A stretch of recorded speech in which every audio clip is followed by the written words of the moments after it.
and welcome to Voices of the Prophets, class number 18. I am Rabbi Rafi Mallet, everybody's Rabbi. We are learning the book of Obadiah. We are in chapter 1, verse 20, out of one chapter. We're one verse away from the end, basically. And we have in the studio with us Lisa, Colin, and Bree. We have in the YouTube live stream chat comments, we have Liz. Liz says, please pray for my daughter and first grandchild. She's having a difficult delivery. So we're going to have in mind your daughter and grandchild. Please give us names if you can. In addition, we're going to also have in mind for refuah shlema, for a complete healing and recovery. Lael Cohen, who is also known as Leah, who is the mother of Cliff Cohen, who is a frequent attendee of the class, a regular attendee of the class, who is traveling to be with his mother, who is not in good health right now. So we'll have in mind our learning should be a refuah shlema, a complete healing for Cliff's mother, as well as Liz's daughter and grandchild. And for those in the hill country, please. And for everyone in the hill country, oh my goodness, if those of you who are keeping up with the news, there are terrible flash floods that struck certain areas of Texas. There's a tremendous death toll. I think they're up to like 60 people that are confirmed dead, and maybe a dozen or so missing still. Children were many of the casualties. A whole camp was washed out, summer camp. Really tragic stuff. We have in mind our learning should be a merit that more people should be rescued, and Hashem should help all those affected. We have another comment here from Trey Bishop, 911 call averted. So Trey, if you want to comment about, I don't know if you want to comment about, but I suppose it's a good thing that it was averted, but not a good thing that it was even thought to be needed. So, yeah, I don't know if you want to tell us what's going on. Okay, we have a weird troll in the comments. I'm going to ban the user. Okay. We don't need those people. What else can I say? This class series is brought to you by the Seattle Kollel, seattlekollel.com, SeattleKollel.com. Visit their website. Consider making a tax-deductible donation to support Torah learning and family programming for the Seattle Jewish community. And 911 call averted. You're teasing me because I start a few minutes after the hour, so you're gonna send out a search party for me. Don't be silly. Don't be silly, Traces. I thought you'd run late. All right, don't be so silly. I call the class on the YouTube. I put the scheduled live stream at 8:05. I call for 8 o'clock on the invitation because I want people to join the studio prior to the start of the live stream. You could join anytime. If someone wants to join in the middle, hop on. The link is in the chat comments. Hop into the studio. It's not a problem. But if you're on my email list or in the WhatsApp group, or you see the link on social media, I say 8 o'clock to join in the studio. 8:05 is when the stream is scheduled to begin. Isn't that called JST, Jewish Standard Time? Jewish Standard Time, right. Which is always a few minutes late. Fashionably late. Tim Flanagan says, hi, everyone. Good to see you. Hello, Tim. On that note, if someone wants to be on the email list or in the WhatsApp group, email me, rabbi@rabbiRafiMallet.com. Please support the channel by becoming a channel member. You can also make a contribution directly to the channel using any of the donation links in the video description. Fine. With no further ado, let's get to the text. Now, a little bit different than normal. I have, at this point, not so different. For the last few classes, I've been using I've been using Google Docs rather than slides because there's just so much text that it was very hard for me to convert it into slides.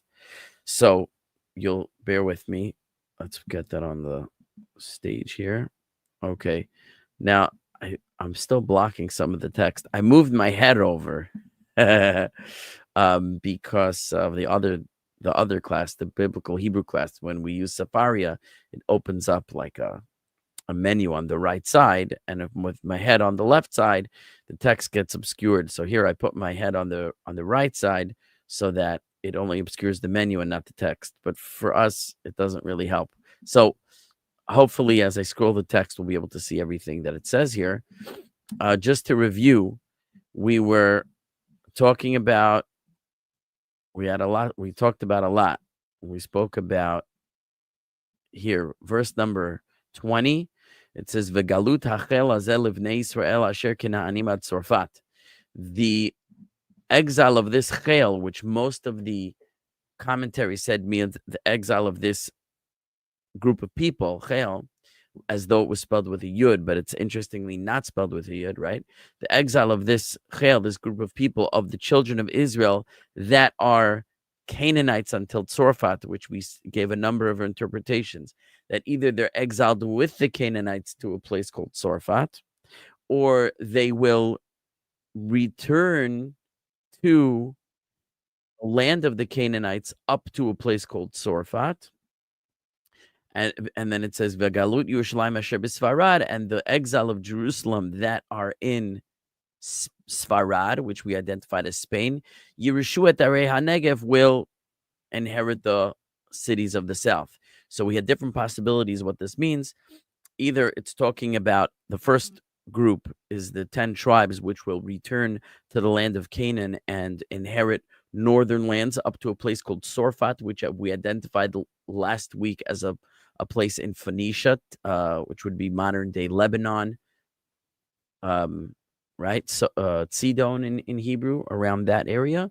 And the second exile, it would be the exile of the tribe of Judah or the kingdom of Judah, which will return to the south of the land of Israel as it was before. Another explanation is that both groups are from the land of Israel. There's one group that's exiled until Tzorfat, which is France, and that is essentially the Ashkenazi Jewish community. And then the second group is the group that were exiled to Spain, which is the Sephardic Jewish community, Sepharad. And the reference to the Canaanites here is, we said that there was kind of this legend that the Canaanites, when they left the land of Canaan, went to Europe, to the lands of Germany and France, and maybe even the Slavic lands. And that is where the Ashkenazi Jews ended up. And we spoke a bit about that. Then we saw the Abarbanel, who rejects that. The Abarbanel rejects that the Canaanites went to France or Germany or any of these places in Europe, because we have a tradition from our sages that the Canaanites who did leave the land of Israel went, in fact, to Africa. Now, we may have a resolution for this, but we'll see if we get to it.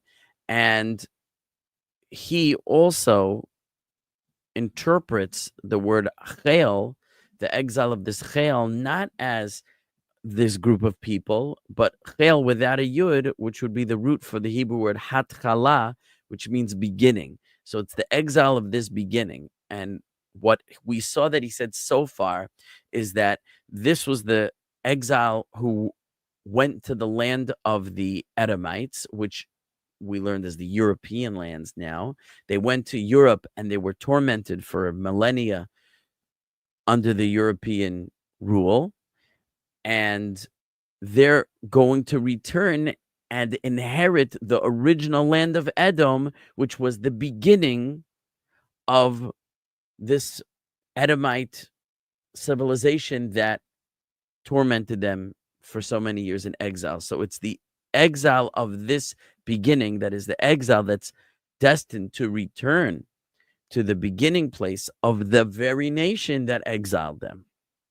And that is the lands of Edom, who eventually became the Roman Empire and conquered Europe, and the Jews were exiled there. The people of Judah were exiled there. Now, we saw that was interesting in the commentary of Abarbanel. Oh, by the way, you see this this section we looked at about what when we were trying to determine what Ashkelonia was, and we eventually came on to the idea that it might be this place Esclavonia, and then we actually confirmed in the Abarbanel that he definitely understood that it was Esclavonia. That this paper was written by a fellow named Balaz Fenyas. I don't know what that is, but the consulants. I don't know what consulants are. I thought consultants. Maybe it's spelled wrong.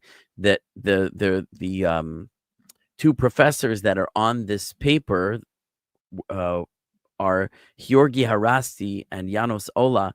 Now, and it's a Budapest paper. So I mentioned I have a neighbor whose last name is Harasti, and he's from Hungary. So I actually asked him yesterday if he is related to Dr. Georgi Harasti. And he told me he's not, but he knows him.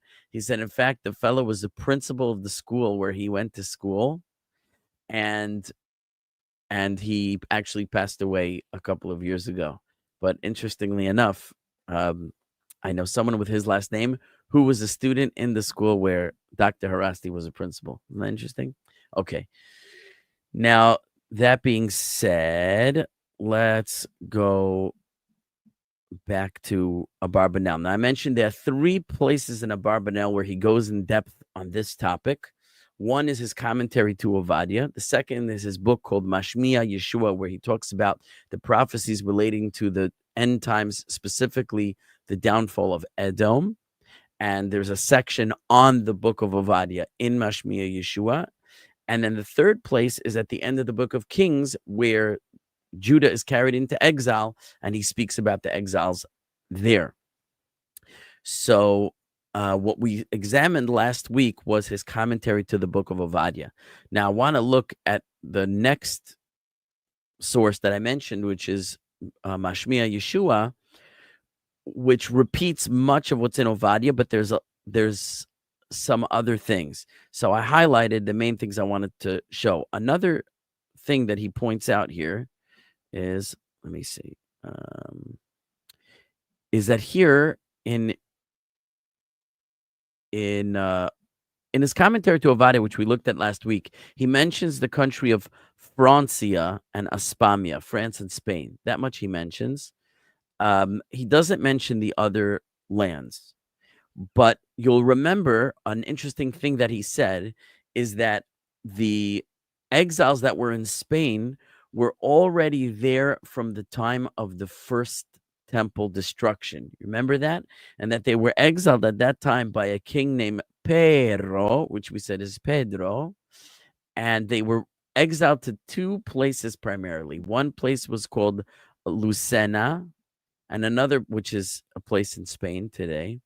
And another place is Tulitula, he calls it, which is Toledo.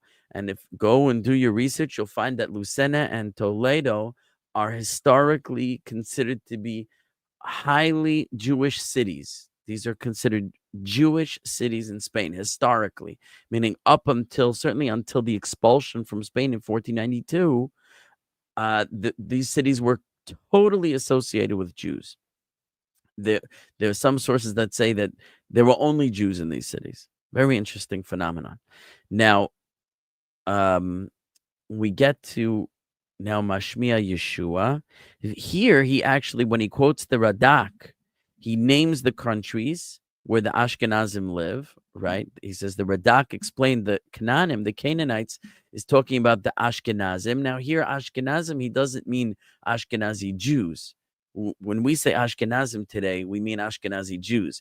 But he means the people, the non-Jewish people that were identified as the people of Ashkenaz, the descendants of Ashkenaz.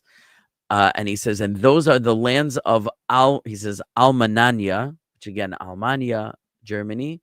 And here again, he says, Ashkelovania. You could see, again, the way that he spells it out, that there's a double vav, which indicates a v sound rather than a o sound. So Ashkelah, he puts an aleph after the lamed, So Ashkenazi, which we said is really Escalavonia. So the way he spells it again is very clear that what we were reading as Ashkelonia, and as some were reading as Ashkelonia in the previous sources, he reads as Escalavonia, which we said are the Slavic lands. And that's where the Ashkenazi Jewish communities lived in France, Germany, and the Ashkenazic lands. Here again, he has Francia for Tzorfat. Okay.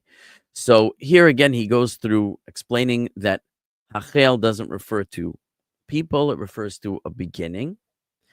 And and that they're going to inherit, means they're going to inherit the original land of Edom, which were the origin of the people who exiled them. And that's what it means, the beginning.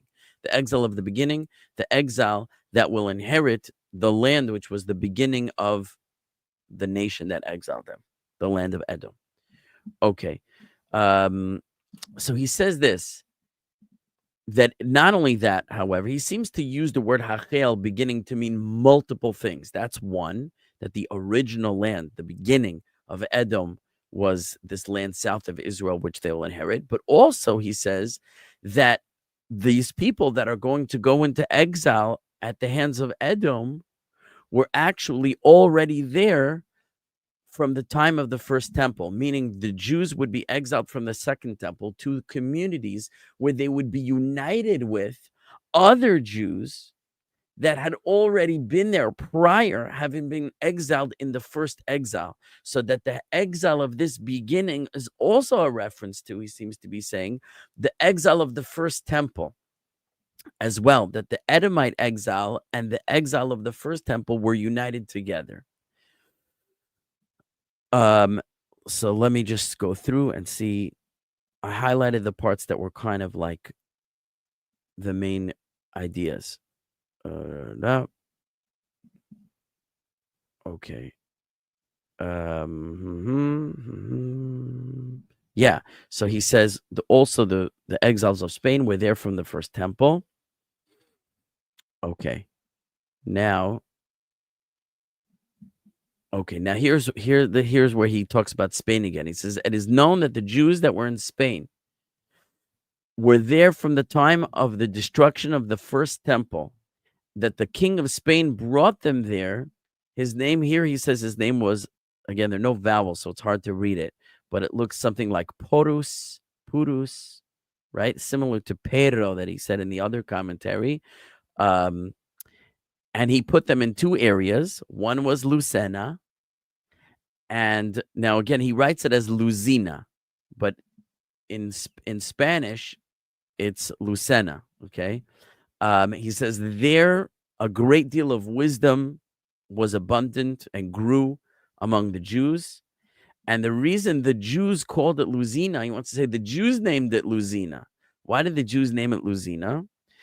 They named it after the city in the land of Israel called Luz, which is mentioned numerous times in Tanakh. There was a place called Luz. So they named a city in Spain after the Israelite city of Luz. So that Lucena in Spain is actually named for a Hebrew city in the land of Israel, he says. And that's where he says the Alfasi lived. Now, some of you might know who Alfasi is. Alfasi is Rabbi Yitzchak Alfasi, was one of the great Sephardic sages of the Middle Ages. Very, very famous. He was known as the Rif. Anyone who's ever heard of the Rif? The Rif is Rabbi Yitzchak Alfasi. You might have seen the kosher wines called Alfasi that's named for him. So he mentions that the great Sephardic sage Alfasi lived in Lucena. And that's where his burial is to this day. His burial place is in Lucena. He says the second area was Tolitula, like we saw before. And he said the original name of Tolitula, he writes this name, it looks like Pirazula. Pirazula. Now, what I believe this is a place in Spain called Pedrezuela. Okay. There's a place called Pedrezuela. Now, you remember from Pero was Pedro. So his resh is like a DR. Pedre. So Pirazula, I think, is Pedrezuela. And I'll show you on a map where it is. Okay, so here is a Google Maps that is showing a route from Toledo, which is Tolitula, to where Pedrozuela is today, and it's not that far away, a little over an hour. So these are, and they're both in the Madrid area, okay, which is today's capital of Spain. So in this area, there's two cities, Toledo and Pedrozuela. They're close to each other, and it seems in the Abarbanel's understanding of geography, these were almost synonymous as far as their geography. So I believe he's referring to Pedrozuela. In any case, that's what he says. And he said, why did the Jews call it Tolitula?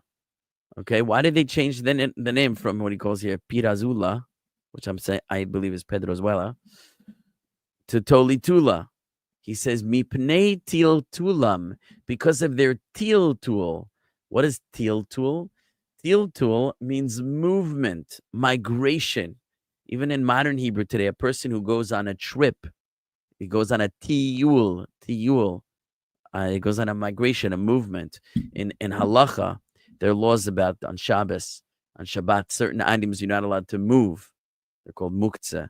So the prohibition is called tiltul muktzah, movement of muktzah items. We're not going to go into the laws of Shabbat now, but because of tiltul, because of their movement, their migration to this place, their travel, they named it Tolitula, as a remembrance that this is the place to which they migrated, traveled, were exiled.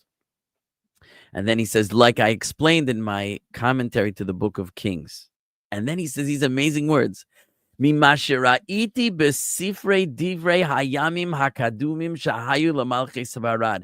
And this is based on what I have seen in the books of the ancient chronicles of the kings of Spain. Remember that Abarbanel was a courtier. He was an officer of Ferdinand and Isabella, the king and queen of Spain, the famous king and queen of Spain who sent Columbus on his trip. And for all we know, Abarbanel knew Christopher Columbus. They lived at the same time. The Spanish expulsion was the same day as Columbus's journey in 1492. Did you know that? And you know what day it was on the calendar? Does anyone know the day of the Spanish expulsion? Tisha B'Av. It was on Tisha B'Av, the 9th of the day that commemorates the destruction of the temple.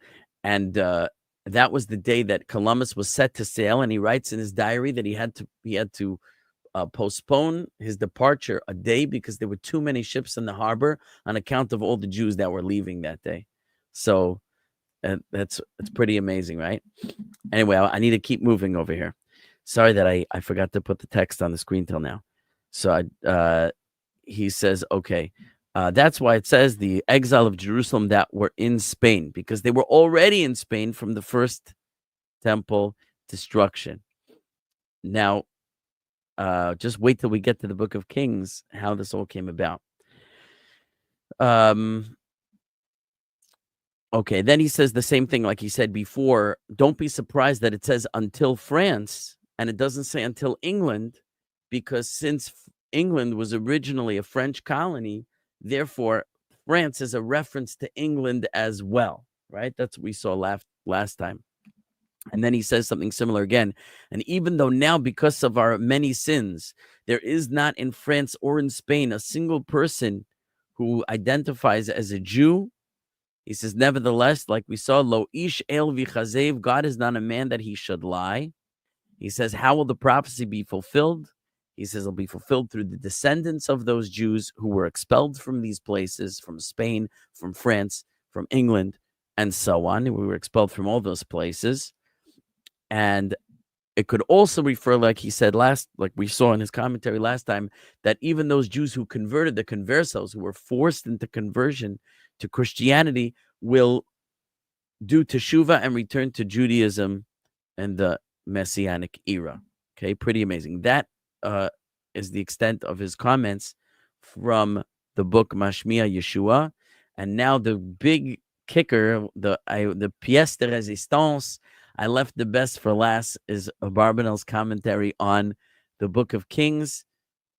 This is the very last comment at the end of the Book of Kings, chapter 25, verse 30. Hold on to your socks. Any questions or comments before I continue?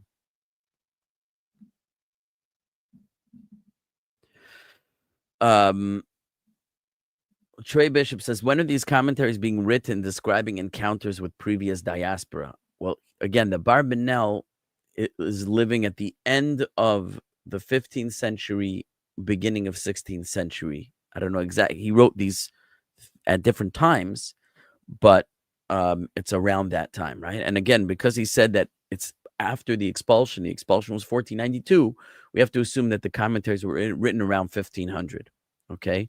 Golden God says you can Google about Abarbanel for that info. Amazing guy. True. Here, there's no evidence that I know of for it, but I'm convinced Miguel de Cervantes was a crypto Jew heretic. I don't know who that is, so I can't comment. Don Quixote might be considered evidence, I guess. Why is he the author of Don Quixote? And what does Don Quixote have to do with this? I don't know. All I know about Don Quixote is that he thought that a windmill was a dragon. That's about the extent of what I know. I believe we will learn they are descendants of David and their return will be start of Messianic age. I'm not sure what you're referring to. Okay, I want to go into this commentary, okay? So he's commenting on the Book of Kings. You have to remember that. So he gives this incredible history. He says, you should know that with the king of Babylonia, there came to Jerusalem kings and officers from other nations. Because, I don't know why, but Babylonia was an empire that was either controlled a lot of countries or had alliances with many countries. And when they came to conquer Jerusalem, he says, many other kings and officers and armies from other nations came with the Babylonians. And they took Jews to their lands, says the Abarbanel. And he says, among them was Peros. Here we meet again. This is a little bit of a blend between, we saw Pero in one commentary and Purus in another commentary. Here is Peros, same guy. Among them was Peros. Melech Sepharad was the king of Spain. Now listen to this. He tells you, how did this guy Pedro become the king of Spain? Listen to this. Hold on to your hats. Kihine Irkulis. Look at the Hebrew writing if you can read it. Kihine Irkulis Hagadol. Because of the great Irkulis. Now, if you could figure out who Irkulis is, you earn 100 points. The great Irkulis, who was from the land of Greece. I'm giving you hints. Okay. It sounds like Hercules to me. Aha! It is Hercules. He says Hercules was a historical person. Maybe legends and myths blew him into a larger than life mythical figure of mythic proportions. But it's based on a historical person. We criticize Christianity in turning a certain individual into a deity. And there's a lot of Greekisms in that, right? The New Testament is a Greek book of theology. Christianity is a Greek religion. But there may have been a historical Jesus, but the Greek culture turned him into a demigod. So similar thing happened in Greek mythology with a fellow named Hercules. So he says there was a fellow named Hercules, and he's called Hercules Hagadol, the great Hercules the Great, who was from Shahayame Eretz Yavan. He was from the land of Greece. It says he went out to the entire world to conquer lands with his might and with his wisdom, because it was very great. He was mighty and he was wise, and he conquered many lands. And he spread out westward, from Greece westward, it says Be'eretz HaMa'arav, to the land of the west. And after he did many great deeds, Gvurot Harbe, many mighty deeds, B'kibusha Aratzot, in conquering many lands, he came with many boats, and with him a great chel, a great army.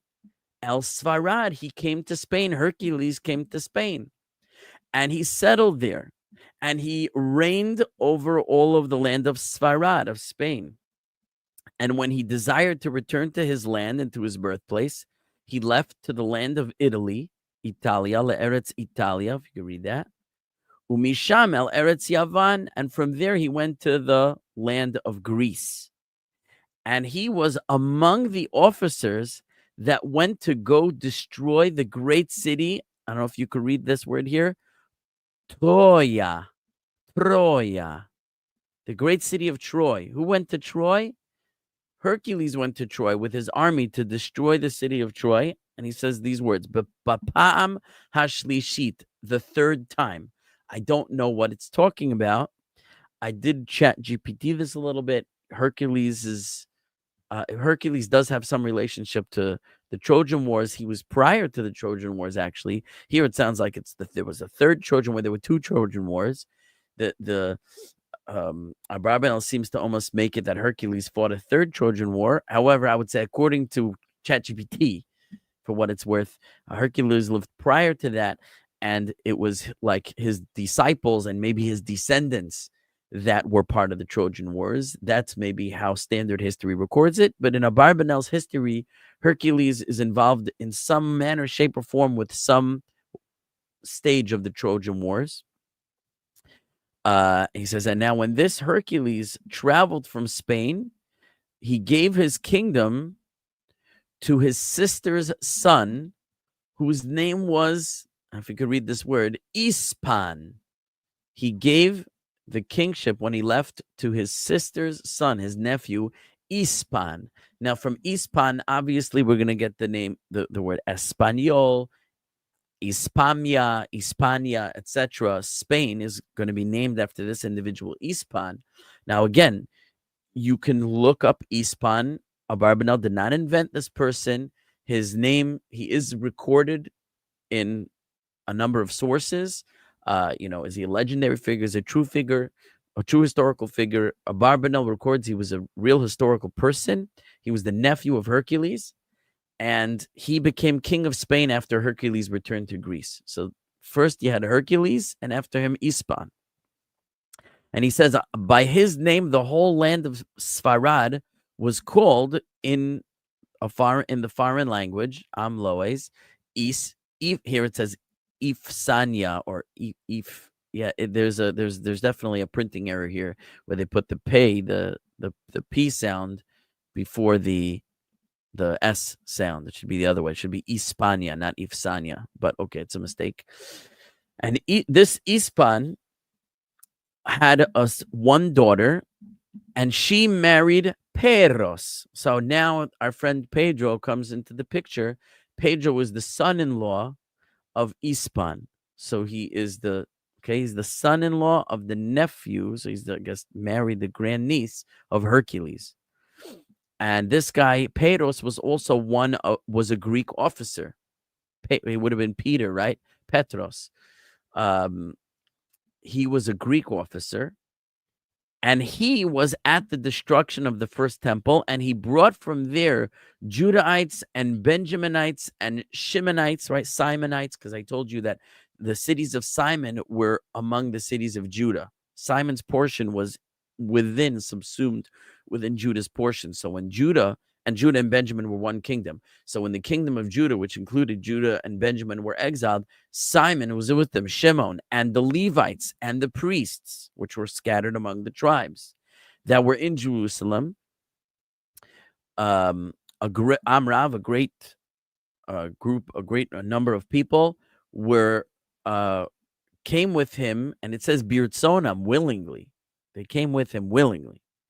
And he took them over the sea by boat to the kingdom of Spain, and he settled them in two areas. So here we had all this information that now was truncated in Abarbanel's other comments. We're coming to how did the Jews from the first temple get there? It was from Pedro, who was married to the daughter of Ispan, who was the nephew of Hercules, who conquered Spain and became king. Right? That's how it went. So it went from Hercules to Ispan to Pedro.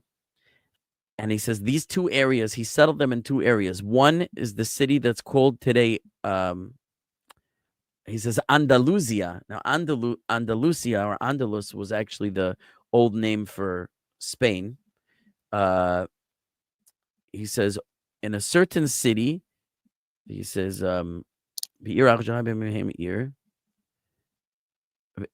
Yisrael. In a certain city that at that time was a major settlement of Jews, and he says, and even today he writes, it is so.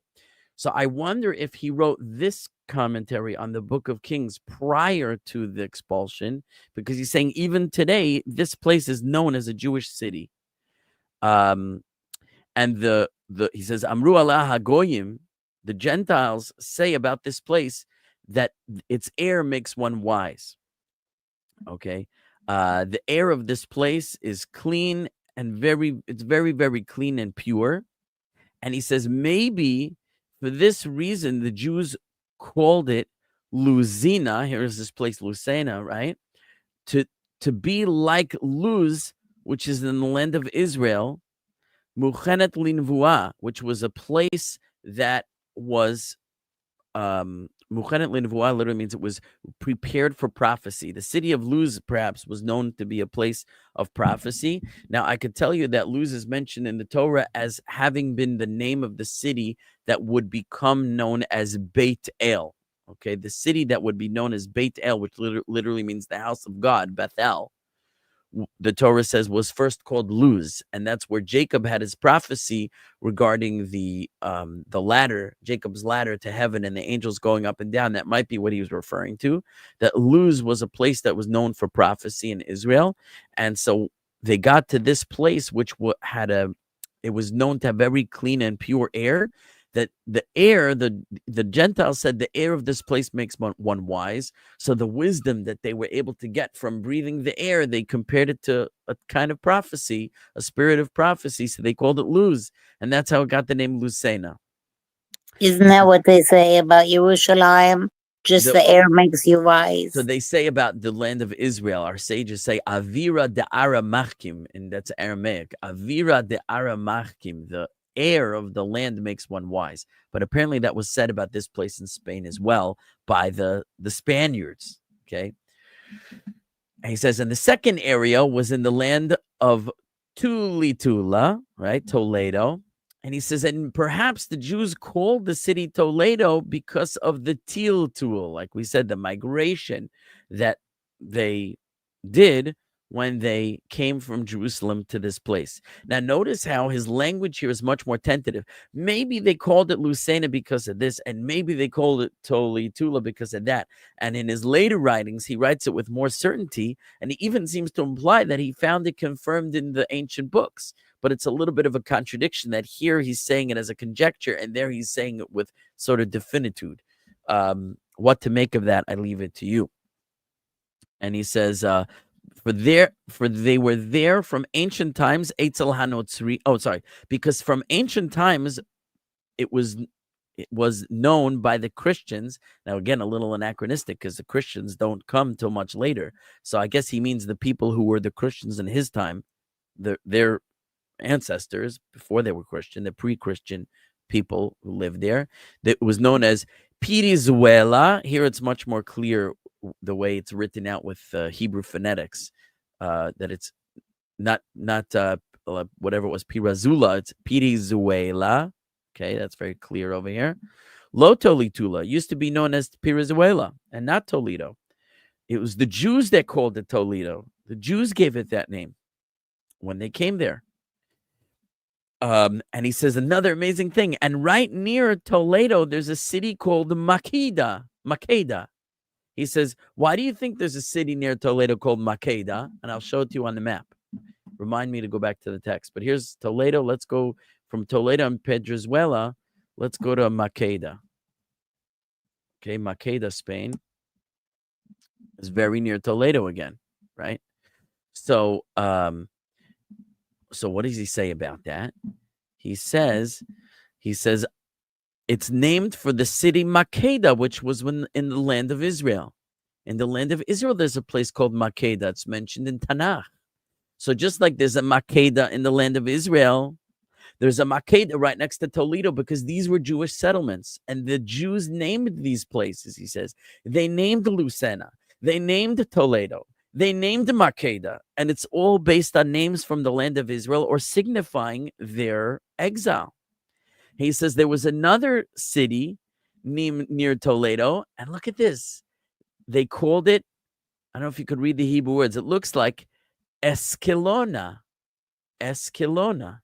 Now, there is such a place in Spain. Now, again, Escalona, the reason I make it such an emphasis on it, because remember how the other commentaries said that the Jews went to a place called Ashkelonia, and then we were grappling what's Ashkelonia.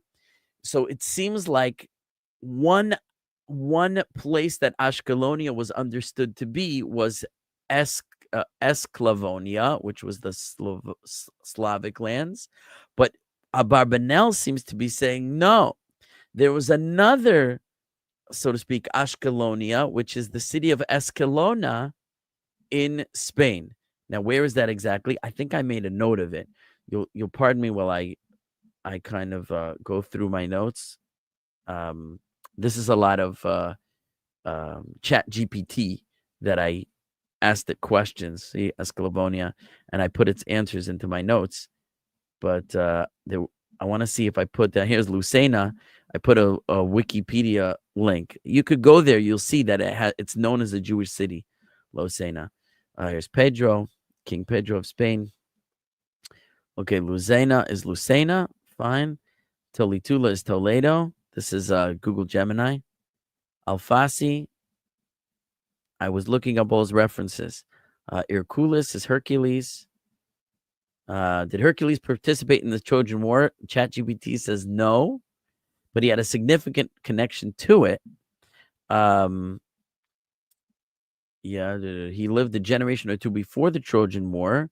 He died before the war began, but he attacked Troy in an earlier generation. Long before the famous Trojan War, Hercules attacked Troy as part of a separate conflict. Okay, be that as it may. It's seen as a prequel to the famous war. And his descendants fought at Troy. Okay, fine.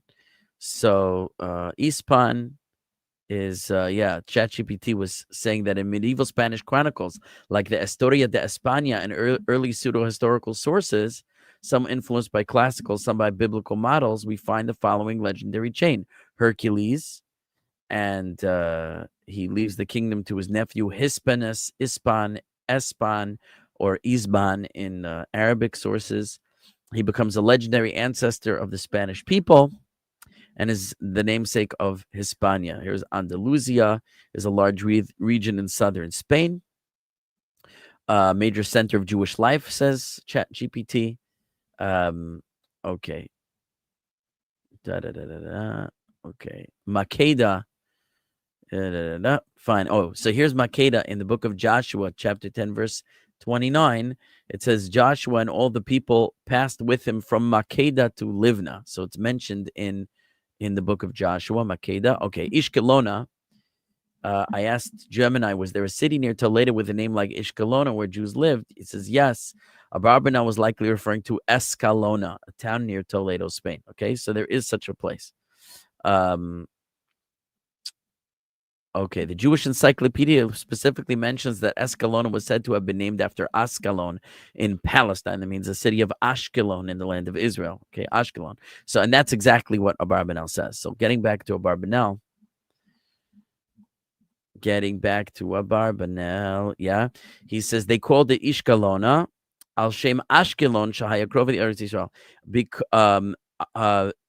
They named it for the city of Ashkelon. He says that was close to the land of Israel, meaning it was a Philistine city. It was a coastal city which was controlled by the Philistines.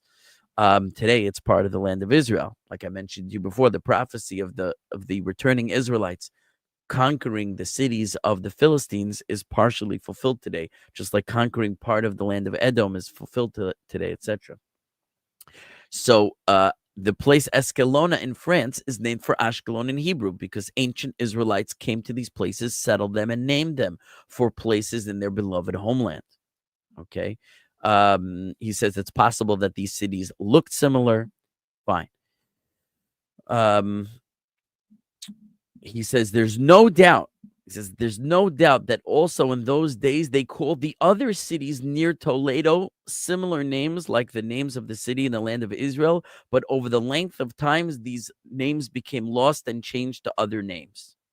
He says, but there were 3 of them that remained with their original Jewish names, at least 3, right? Because you have Toletula, Lucena for Luz, Escalona for Ashkelon, and Makeda, right?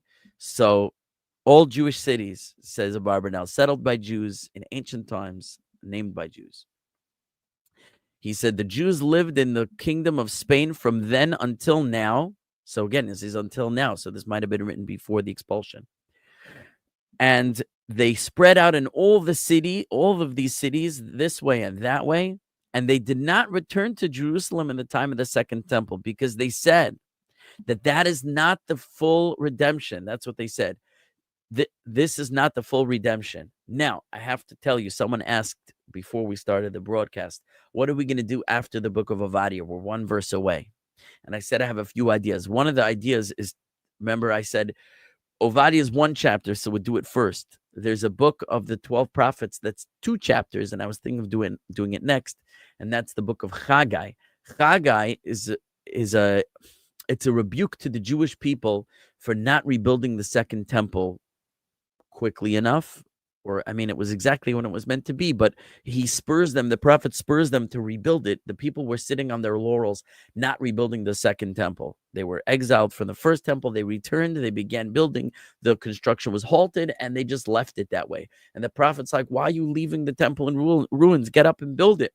Now, the Malbim says in his commentary in the beginning of the book that because the Jews were lackadaisical in their approach to rebuilding the temple and returning from the exiles during the time of the Second Temple, it's for that reason that the Second Temple never reached the glory that the prophets prophesied would be reached in the final redemption. And the reason why the temple was destroyed is because we sat back and said, I'm waiting for Mashiach, so to speak.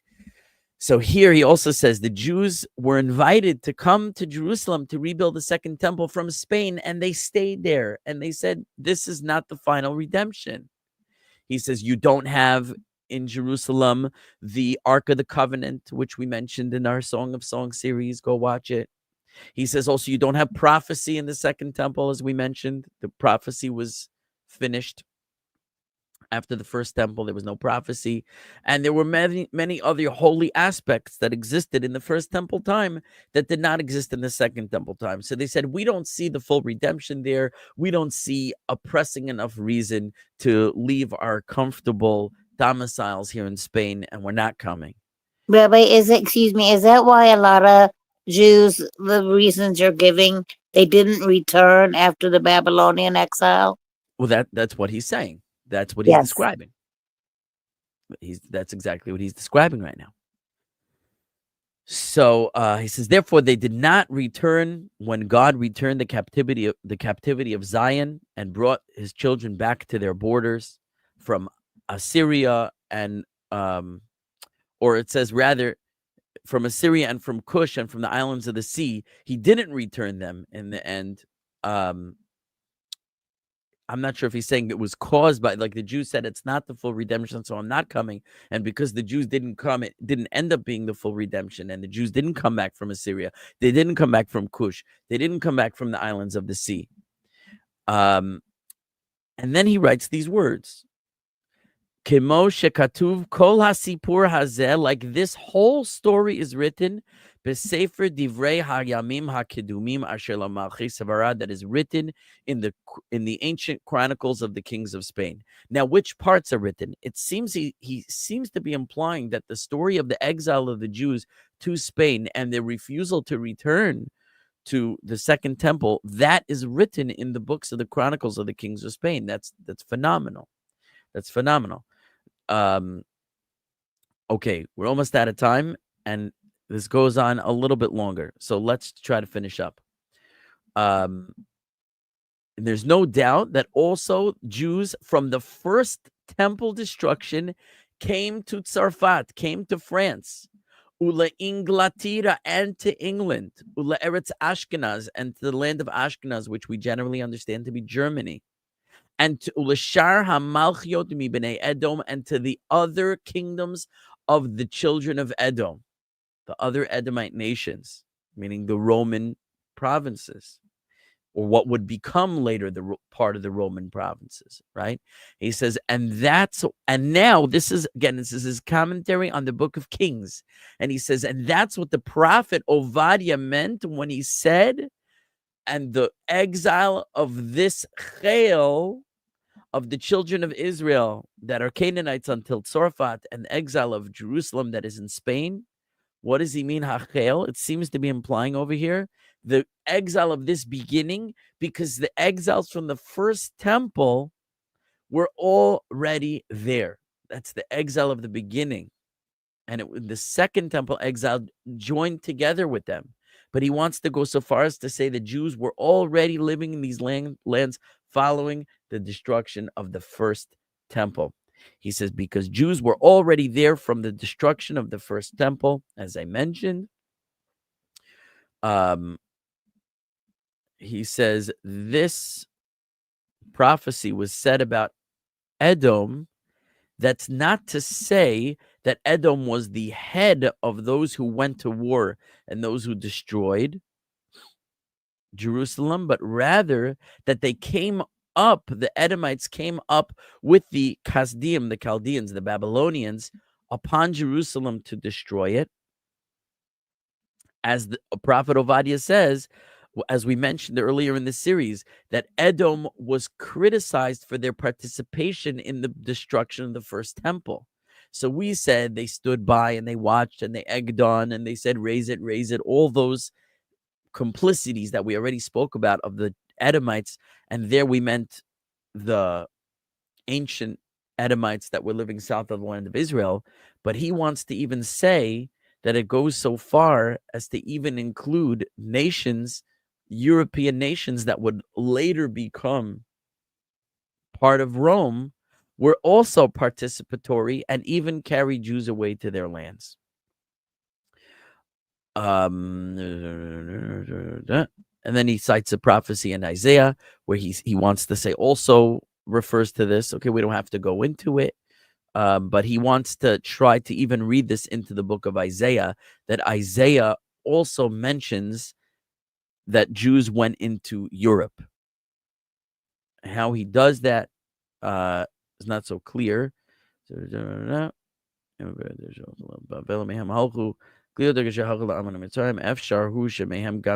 says it's possible that the exiles that Isaiah was referring to also refers, he says, to those who went to the land of Tzorfat and Sepharad and the other lands of the Edomites.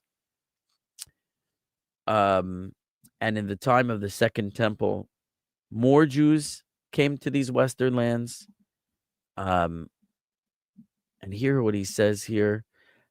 For behold, in the books of the chronicles of the kings of the ancient kings of Spain, I found that the Caesar that was ruling in Rome sent 50,000 Jewish families to the cities of Spain that were underneath his rule, from those that Titus, exiled from Jerusalem, and they gathered together. He says, "V'nit kabtzu kulam," and they all gathered together.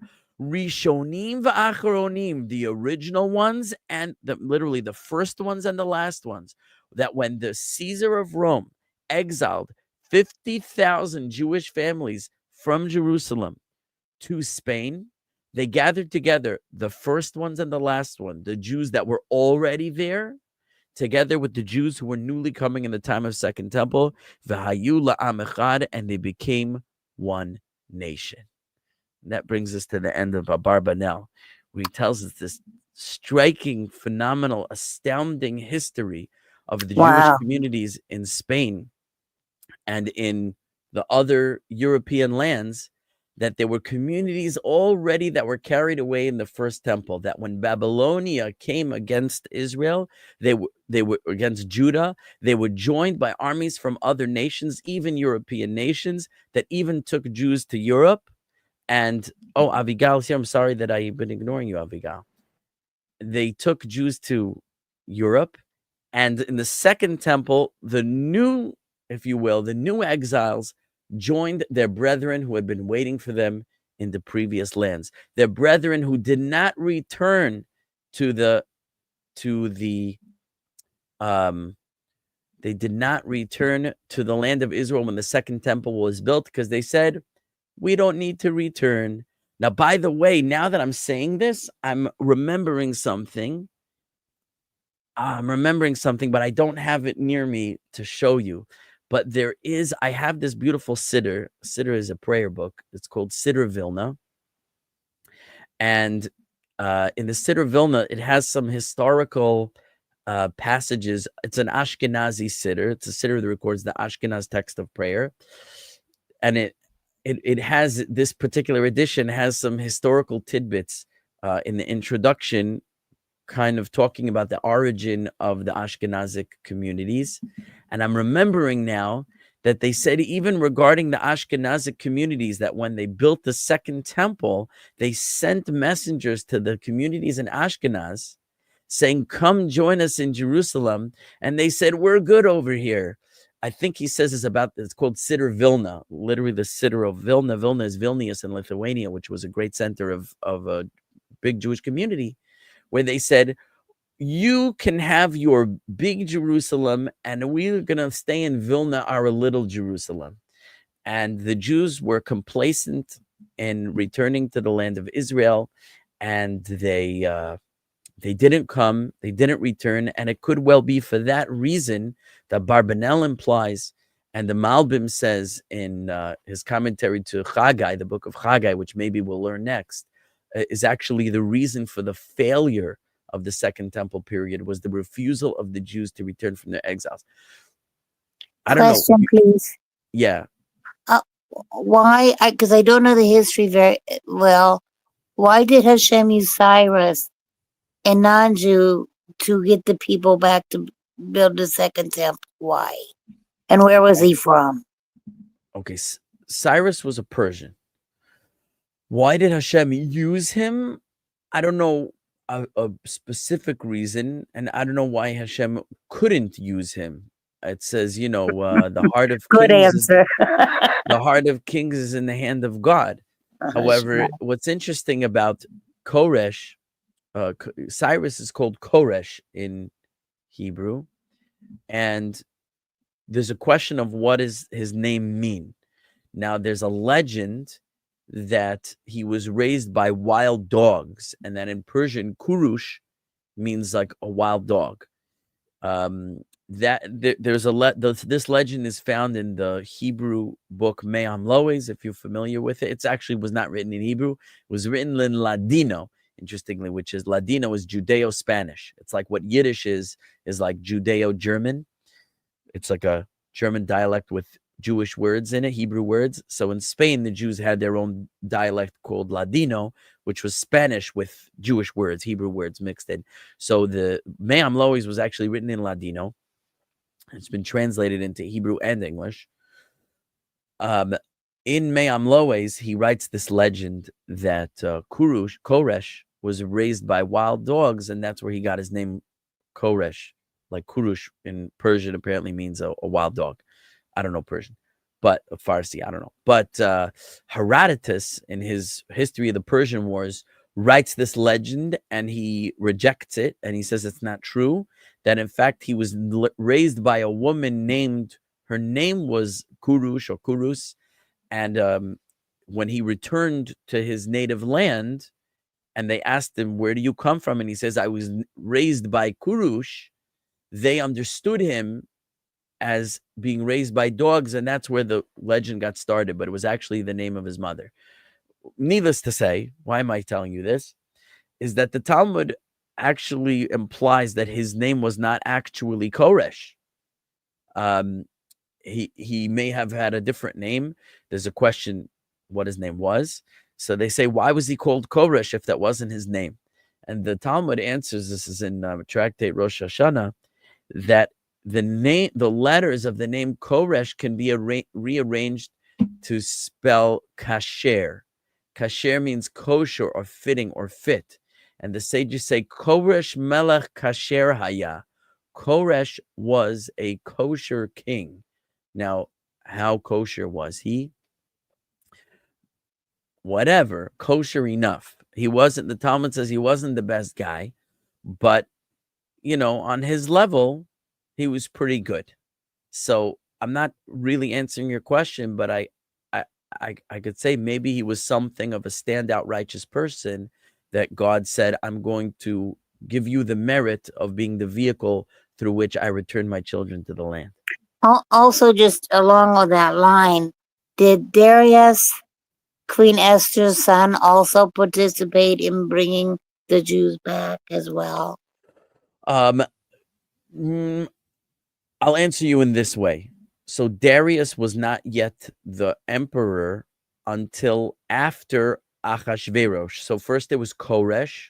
Now there are disputes about exactly who ruled when. But let's take one popular model that you had Koresh. First, you had Darius, the first Darius, Daryavesh, Darius the Mede. Okay. And then following Darius the Mede, you have Koresh, Cyrus. Then following Cyrus, you have the person that we know as Achashverosh from the book of Esther. And our tradition is that Darius is the son, this is Darius the second, who's known as Darius the Persian, as opposed to Darius the first, Darius the Mede. The second Darius is the son of Achashverosh and Esther. And he rules after the death of Achashverosh. And what he does is he allows the Jews to finish building the temple, which I believe, I'm trying to remember if he allows it in his first year and they finish it in the second year, or he allows it in the second year and they finish in the fourth year. But either way, I think it takes him about 2 years.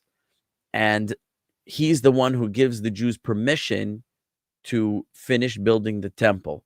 It was begun by Cyrus. It was halted by Vashti, if you recall the story. Vashti was the first queen in the book of Esther. She was the wife of Achashverosh. She was a granddaughter of Nebuchadnezzar, who destroyed the temple. And Cyrus gave permission for the Jews to return and rebuild the temple. And when Achashverosh marries Vashti, or he may have been married to her already, but when he becomes king, she says, how could you allow the Jews to rebuild the temple that my grandfather destroyed? You're spitting on my grandfather's grave. So he halts it. And when he dies, Darius, his son, continues it. So there was a break of a number of years between when Ezra begins building the temple and it's halted to when ultimately it's finished in the time of Darius, under the leadership of Zerubbabel. Okay, and if we do the book of Haggai next, that's exactly where the book of Haggai starts, is in this period at the beginning of the rule of Darius, where the temple is not yet built. Zerubbabel is governing the Jews, and the prophet comes with this message of rebuke of why haven't you rebuilt the temple yet? So we could go there next, maybe. Perfect segue and introduction, and thank you. Yeah, but we still have to finish this book. But right. Thank you. You're welcome. I think having finished the commentary of Abarbanel, we really bring to a close this whole picture of verse 20 of who are these returning exiles. We saw a number of different opinions. Who's right? Who's wrong? It's not for me to say. I'll let everyone kind of come to your own judgment about it. But the Abarbanel's, his analysis of this subject is so thorough and so, like I said, outstanding and astounding that I really felt it was worthwhile to go through all of the relevant sources in his commentary to just see everything that he uncovers over here. So I hope that's helpful.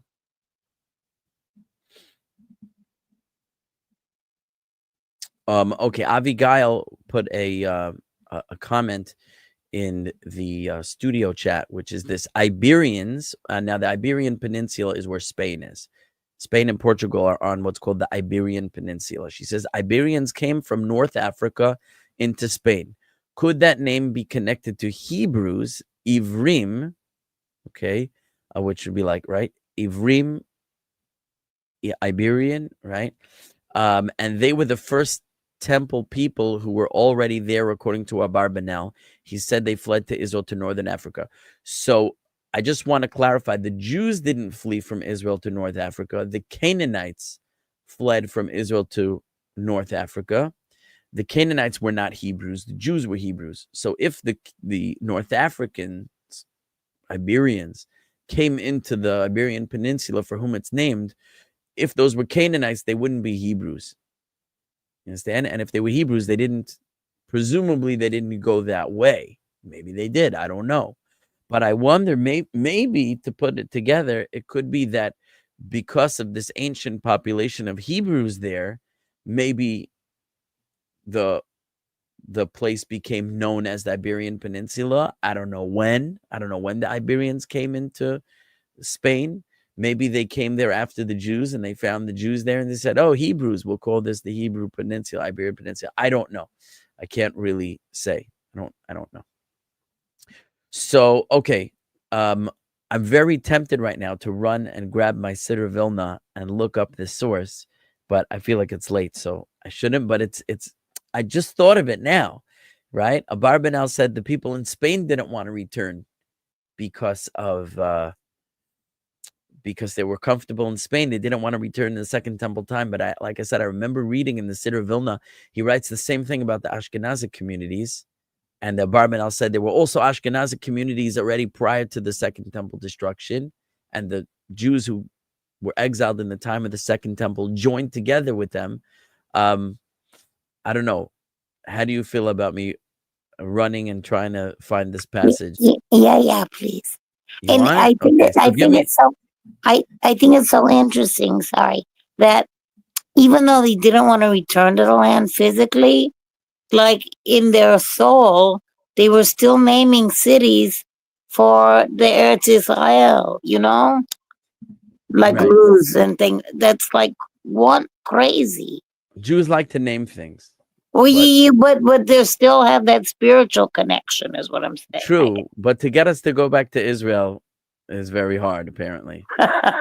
Let me run and see if I can get this this passage that I'm thinking of. Give me 30 seconds.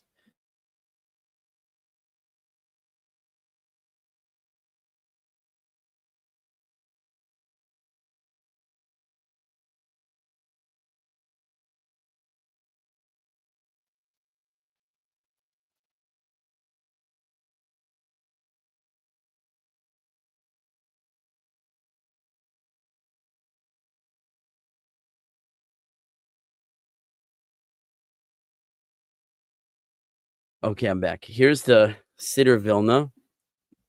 Like I said, Vilna is Vilnius in Lithuania. So right in the beginning, if I recall, he has these little anecdotes that if I can find it. Okay.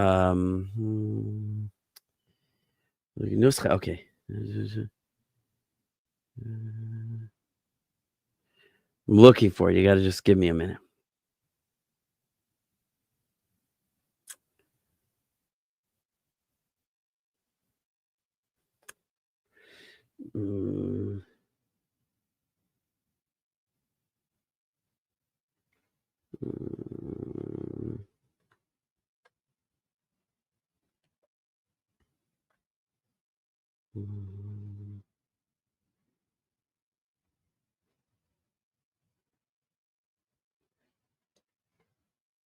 Oh, okay.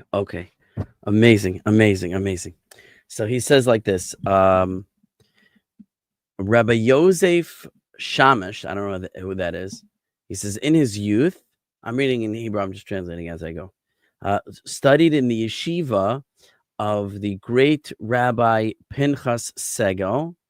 Okay, and he said in the name of his rabbi, Rabbi Volk, okay, who wrote the book called the Sma, okay, he says, we find, okay, now this is crazy. Unfortunately, I don't know if you know about this, but there were decrees, of course you know, that the Ashkenazi communities were greatly persecuted and destroyed and murdered, and terrible, awful things were done to them in Europe. Okay, and in particular, there were very famous slaughters that occurred in the German community of Worms. And he says, why were these decrees on the community of Worms more than other communities? He says, because when the first temple was destroyed, they came and settled in Worms, he writes. And he says, and after the 70 years of the exile to Babylonia, the exiles came to Jerusalem and to the land of Israel.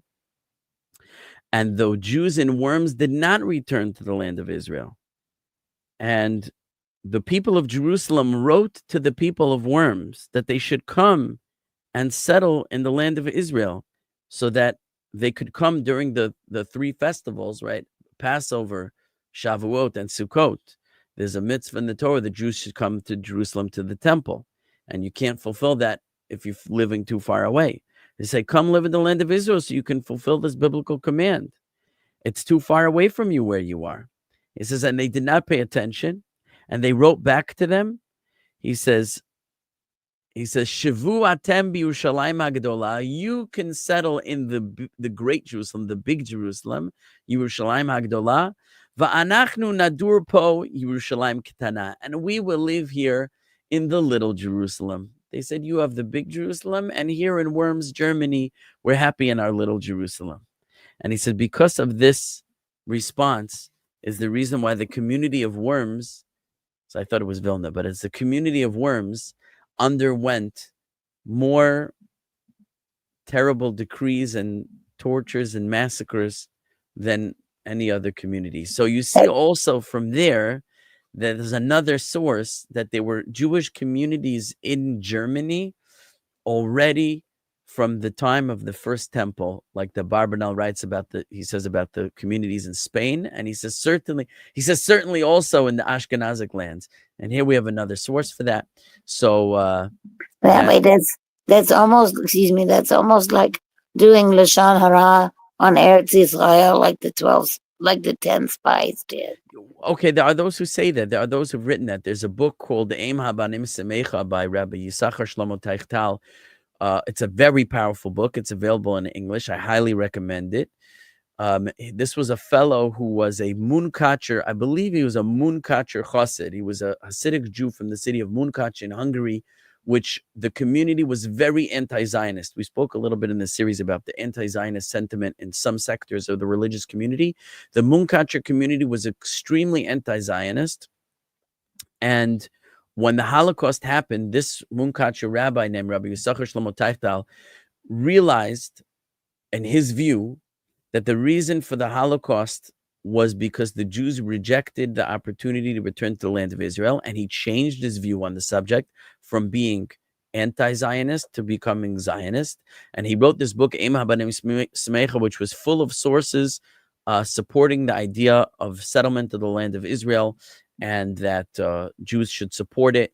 And he says, even though, like I mentioned, some of the objections were, but the secular Zionists, right? They're non-religious and they're not coming with the spirit of the Torah, and they're doing things that are against the Torah. We don't want to join hands with them.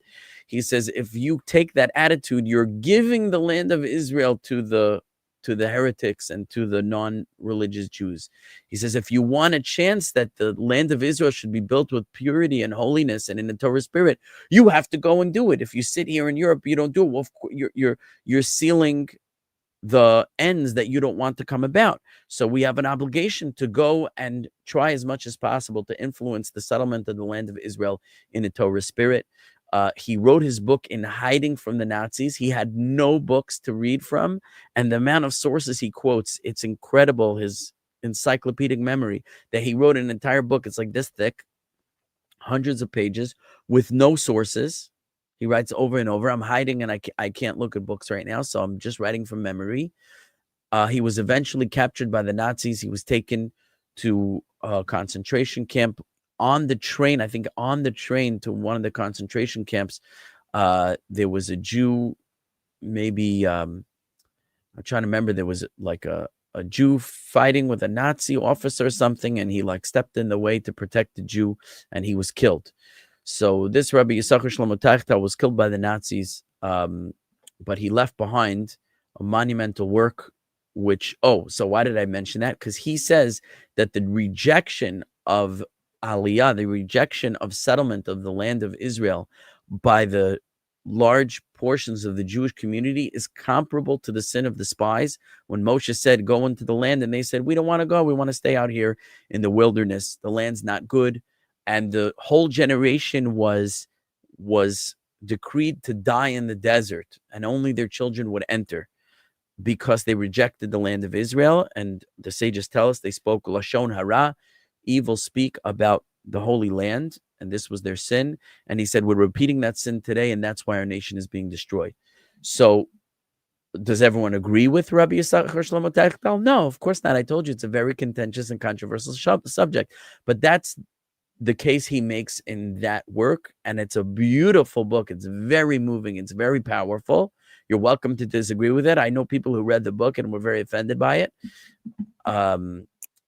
and said, like, who does he think he is? You know, he's one rabbi against all the other holy rabbis that disagreed with him. Okay, listen, everyone's entitled to an opinion. Make up your own mind. Read the book for yourself. I happen to have been very strongly affected by that book. You said it's in English too. Yes, it's in English. The English title, though, is haBanim Semeicha. It's just transliterated. So look for the title. You can buy it in English. It's excellent. It's a very, very powerful book. Thank you. Brings me to tears, that book. Okay, I have YouTube comments. A lot of YouTube comments. Missed a lot of comments here.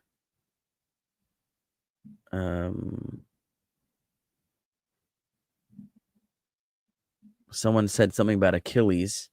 We said Hercules. It's not Achilles, Hercules. Achilles was the hero of the Trojan War. That's interesting. So you think maybe the Hercules that he was talking about is Achilles rather than Hercules? It could be he's conflating them. He claims that he's just copying over what he saw in Chronicles of the Kings of Spain.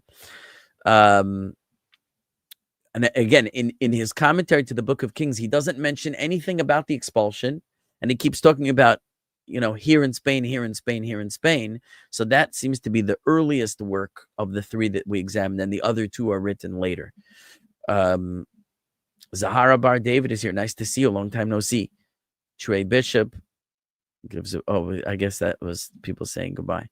Lots didn't return from Persia. Maybe you mean Babylonia, but more or less the same. They didn't have miracles at the temple, the second temple, like the first, as we mentioned. That's why they didn't want to return. They said, this isn't the full redemption. We don't need to come. This reminds me of the 80s song, I Need a Hero, says Trey Bishop. Golden Gun says they may have been part of the ranks of the 185,000 army of Sancherib. Well, that would have been the Assyrian army, not the Babylonian army. So I don't think that's what he's referring to.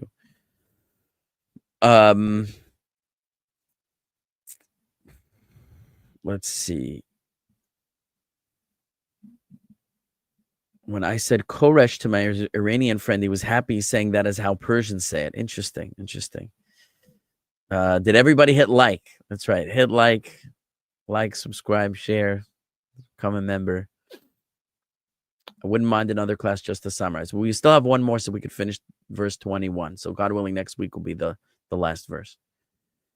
So new time to make Aliyah, should learn the lesson. I agree with you. And this is I'll quote my Rabbi Breitowitz. In this area, I am Yafa Doiresh v'lo Yafa Mekayim. A rabbi say a person should be Yafa Doiresh v'Yafa Mekayim. A person should preach good and he should also practice what he preaches. But sometimes a person is Yafa Doiresh v'lo Yafa Mekayim. He preaches good, but he doesn't practice what he preaches. This is an area where, unfortunately, I think I'm preaching the right thing, but I'm unfortunately not practicing what I preach. I've heard Rabbi Breitowitz use that phrase about other things that he encourages, though he himself confesses that he's not excellent at doing them. Dr. DTU says, that is incredible.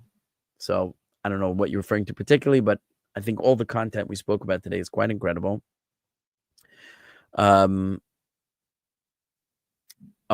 Jacob Fadarecci is here. Mwah, mwah, mwah.